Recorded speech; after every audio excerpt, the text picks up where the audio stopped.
Indonesia. Terima kasih. Kabar baik untuk masyarakat dan pecinta sepak bola timnas Indonesia. In Holland. JIZS, posisinya sebagai fullback, dia juga bisa bermain sebagai center back. Setelah seluruh persyaratan terpenuhi, pemain berpostur tinggi 192 cm itu, dikabarkan langsung akan bergabung untuk memperkuat timnas Indonesia di ajang Piala Asia, serta kualifikasi Piala Dunia. Dengan kedatangan JIZS, tentu menambah tren positif untuk timnas, mengingat, skuad Garuda masih sangat membutuhkan pertahanan benteng yang kokoh, dengan postur tinggi besar, dibekali kualitas bermain di atas rata-rata. Semoga IZS bisa secepatnya bergabung skuad timnas Garuda. Sintayong membeberkan timnas Indonesia sedang menerapkan latihan khusus. Langkah itu sebagai persiapan guna mempersiapkan diri melawan tim-tim tangguh kelas dunia dan Asia, seperti melawan Jepang, Irak, dan Vietnam di Piala Asia 2024. Saat ini timnas Indonesia sedang melakukan pemusatan latihan di Antalya, Turki. Skuad utama timnas Indonesia akan berada di Turki sampai tanggal 6 Januari tahun 2024.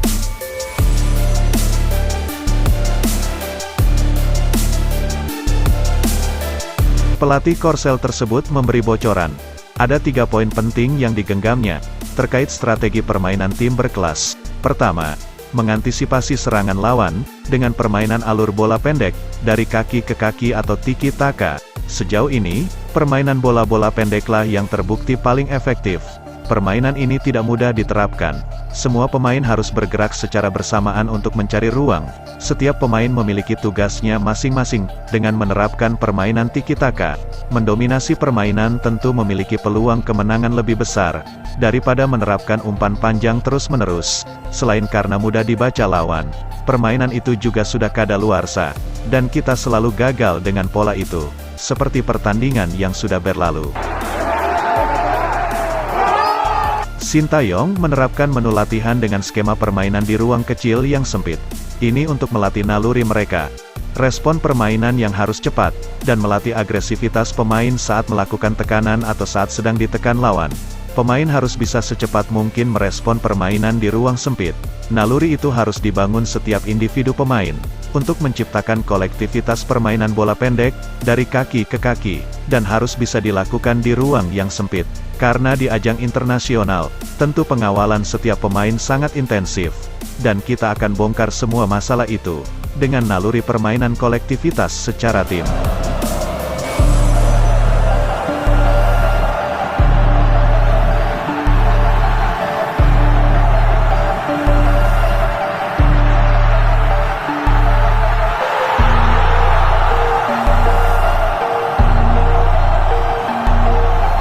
Poin yang terakhir, setiap pemain harus bisa mengecoh lawan secara cepat dan gesit, termasuk pergerakan tanpa bola, selain untuk mengganggu konsentrasi lawan.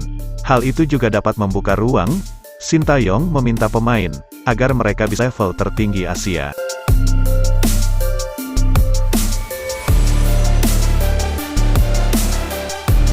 Menu latihan saat ini, kita fokus bagaimana kita meruntuhkan pertahanan lawan dari lini per lini. Kita mengantisipasi kemungkinan yang paling sulit sekalipun.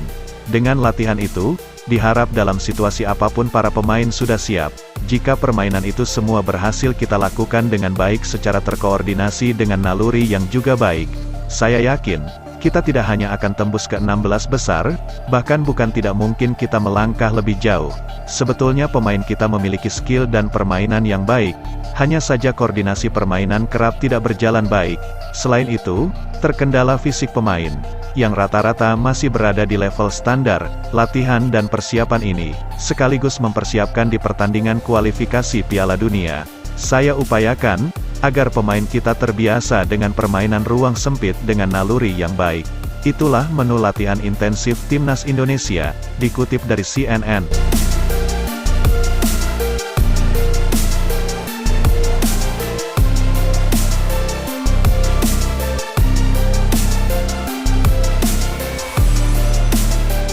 Menelusuri hasil riset dari kekuatan lawan timnas Indonesia di ajang terbesar Asia saat ini, lawan pertama yang akan kita hadapi adalah Irak, di mana banyak pemain Irak yang memiliki pengalaman baik di Liga Utama Eropa.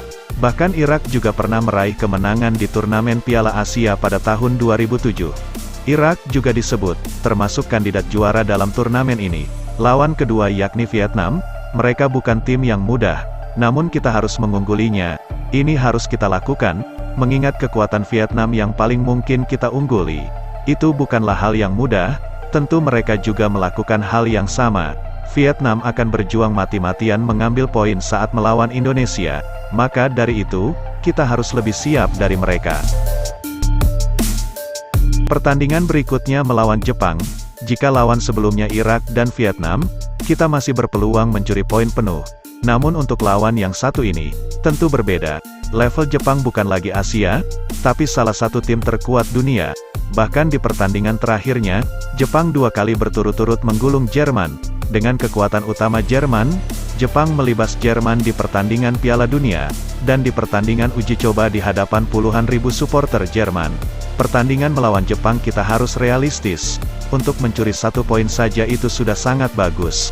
Namun kita mengambil kemungkinan terburuknya, setidaknya timnas Indonesia tidak kalah dengan skor telak. Berikut line up, formasi utama skuad timnas Indonesia senior, skema formasi 4-2-3-1. Sejauh ini yang paling ideal dengan karakter para pemain Indonesia, antara lini pertahanan, lapangan tengah, serta serangan berjalan lebih stabil dan berimbang.